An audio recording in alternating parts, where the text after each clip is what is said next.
Halo semuanya, kembali lagi di Hasta 2.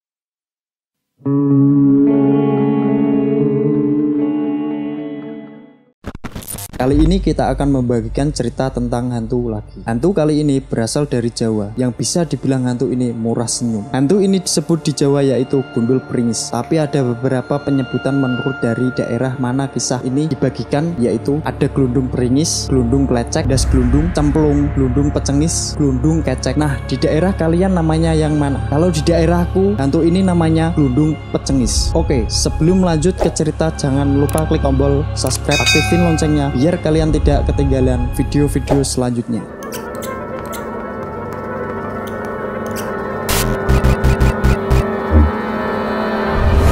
Jawa punya banyak banget cerita-cerita mistis yang sudah menjadi cerita turun-temurun dari dulu. Termasuk hantu yang satu ini, glundung pringis. Merupakan hantu yang mewujudkan kepala tanpa tubuh. Bentuknya kepala yang sedang ketawa. Hantu ini sering berada dan menampakkan diri tidak jauh dari pohon kelapa. Karena bentuknya yang sama dengan buah kelapa, glundung pringis sebelum menampakkan diri mereka menjelma menjadi buah kelapa terlebih dahulu. Jadi ketika kalian lagi jalan malam hari melewati pohon kelapa dan tiba-tiba buah kelapa jatuh, itu bisa jadi glundung pringis. Karena begitu kita hendak mengambilnya, buah kelapa ini tiba-tiba bisa menoleh ke arah kalian dan berubah bentuk menjadi kepala lalu ketawa, kemudian menyerang atau menggigit orang yang melihatnya. Ada juga kepercayaan bahwa glundung pringis bisa menjelma menjadi ayam yang berkeliaran di malam hari. Keberadaan glundung pringis ini sangatlah jahil kepada manusia yang sedang berkegiatan pada malam hari. Terlebih jika manusia yang berani berjalan sendirian dan mencari sesuatu di kebun ketika malam tiba.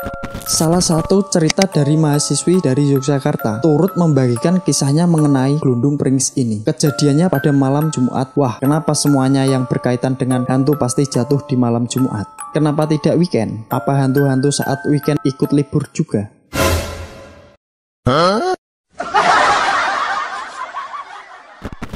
Oke, mahasiswi ini seperti biasa bermain bersama teman-temannya di sebuah kos di Yogyakarta. Sampai hingga mereka semua tertidur di satu kamar karena emang sudah larut malam banget. Menjelang subuh, dia terbangun karena mendengar suara seperti kipas angin, tapi suaranya beda seperti berdengung gitu. Lalu ia menoleh ke arah suara tersebut. Alangkah kagetnya, apa yang dilihatnya? Ia melihat sosok kepala tanpa badan mirip seperti gundul pringis. Matanya merah dan menatapnya dengan tajam. Mahasiswi ini kaku dan tidak bisa bergerak sama sekali. Selang beberapa detik akhirnya bisa bergerak dan dia membalikan badan ke arah temannya, lalu mengira bahwa dia sedang halusinasi. Tapi setelah itu dia tiba-tiba dibalikan lagi badannya tapi menghadap ke atas atau terlantang. Di atasnya dia melihat sosok tadi yang sedang menatapnya dengan tajam, lalu tersenyum memperlihatkan gigi taringnya.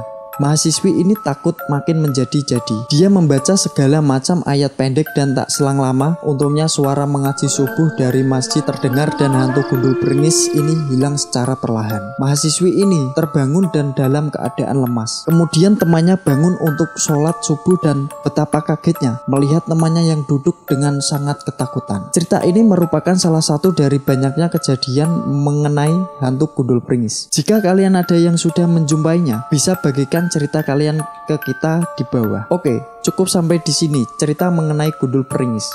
Saran mau bahas apa lagi ya? Tulis di kolom komen dan see you. Bye bye.